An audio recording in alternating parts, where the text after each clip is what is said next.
Notre ambition, elle est vraiment d'être ancrée sur un territoire et que notre pratique artistique soit reliée à des sujets qui concernent effectivement les citoyens, qui concernent la transformation de la ville. Dans l'expérience du projet, il y a des choses qui sont pour moi vraiment très importantes à raconter, qui sont la manière dont on fait avec, aussi bien avec nos partenaires, c'est-à-dire que ce projet a quelque chose de spécifique, c'est qu'on a des partenaires classiques, mais aussi des partenaires qu'on appelle pilotes, avec qui on a un rendez-vous trimestriel, on va dire, de comités, de COTEC en fait, de comités techniques, pour fabriquer le projet aussi ensemble. Les COTEC appartiennent en fait au monde de l'urbanisme normalement, aux aménageurs, mais on l'a appliqué au projet artistique, ce qui permettait de mettre les partenaires pilotes autour de la table et d'être transparents et aussi en discussion sur comment se fabrique le projet, dans une compréhension mutuelle et aussi une acculturation, un peu essayer de rééquilibrer l'acculturation des milieux, puisque nos partenaires pilotes, c'est EDF, donc une entreprise de production d'électricité, donc a priori qui n'est pas dans le milieu de la culture, l'aménageur et la ville qui, elle, voilà, est plus impliquée sur les enjeux de culture au sein de ce territoire. Donc ce moment-là qu'on a souhaité mettre en place dès le début et qu'on essaye de garder vraiment sur les 3 ans de projet a permis d'étendre les enjeux à la petite échelle de nous en immersion, en résidence sur le site, aux enjeux de transformation à chaque fois de la ville, des Ardoines,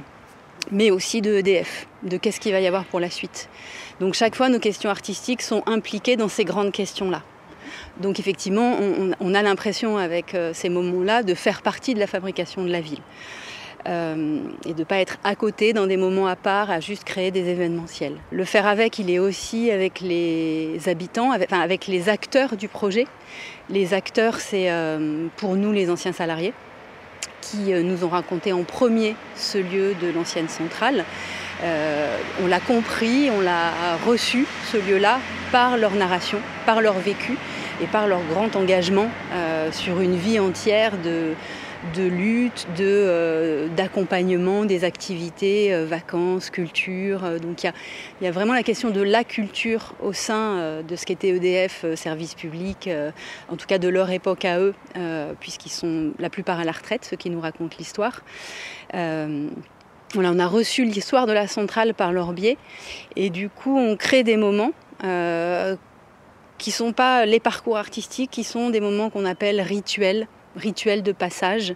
qu'on essaye de sortir de la programmation et de se mettre plus dans une programmation justement de la transformation du site, de la transformation de la ville, associée par exemple à l'enjeu d'inaugurer le démantèlement du parc à charbon. Voilà, on inaugure rarement un démantèlement, une fin d'un lieu, on inaugure le démarrage. Nous, on a eu envie d'inclure ces moments de fin dans des moments d'importance, en fait, pour le coup, de l'écriture de la ville, comme étant aussi important que le nouveau, que la suite. À un moment, nous avons choisi, citoyens, de mettre des centrales à charbon. On sait maintenant que ça pollue. Qu'est-ce qu'on choisit pour la suite ? Donc prendre aussi bien la responsabilité ensemble de ce type de lieu que de ce qu'on veut pour la suite et de s'offrir ce temps de latence-là pour y réfléchir ensemble. Les salariés d'EDF, dont des ingénieurs qui ne comprenaient pas le projet au début, qui ont formulé le fait que ces temps-là leur permettaient de s'autoriser une chose qu'ils ne peuvent pas parce qu'ils doivent juste penser au démantèlement, qui est de faire le deuil. De faire le deuil d'une histoire, d'un lieu, et que cette part-là, elle est nécessaire en fait pour accepter, pour transformer et pour espérer une suite qui ne va pas s'installer sur des choses qui sont encore cristallisées, tendues, pas digérées. Et en fait, ça, c'est la fonction de l'archéographie. Enfin, c'est une des fonctions de l'archéographie, qui est donc une démarche qu'on a inventée pour pratiquer ces espaces-là, et qui est le postulat de quand on se situe sur un site au présent et qu'il a un enjeu du futur, il y a forcément des choses du passé, de la mémoire, voilà, de la narration, de l'imaginaire aussi, des légendes associées à ce lieu, qui n'ont pas eu le temps d'être révélés, formulés, donnés à voir, transfigurés. Et c'est là-dessus que nous, on va faire émerger notre matière artistique. Et ce qui était très touchant dans un des rituels qu'on a organisé, qui s'appelait Rituel des Bleus, avec une transmission des Bleus de travail des anciens vers les jeunes, c'est qu'il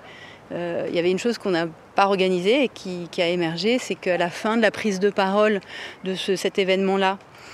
par une personne de la délégation régionale d'EDF, puis la prise de parole par le maire, puisque c'était une inauguration. C'était une inauguration d'un démantèlement, mais une inauguration quand même. Et bien, suite à ce moment-là qu'ils ont vécu après les 3 ans passés ensemble, les jeunes ont pris la parole derrière le maire et ils ont formulé face au public la reconnaissance de ce qu'ils ont vécu et quelque part le fait d'avoir été pris au sérieux dans ces enjeux de transformation.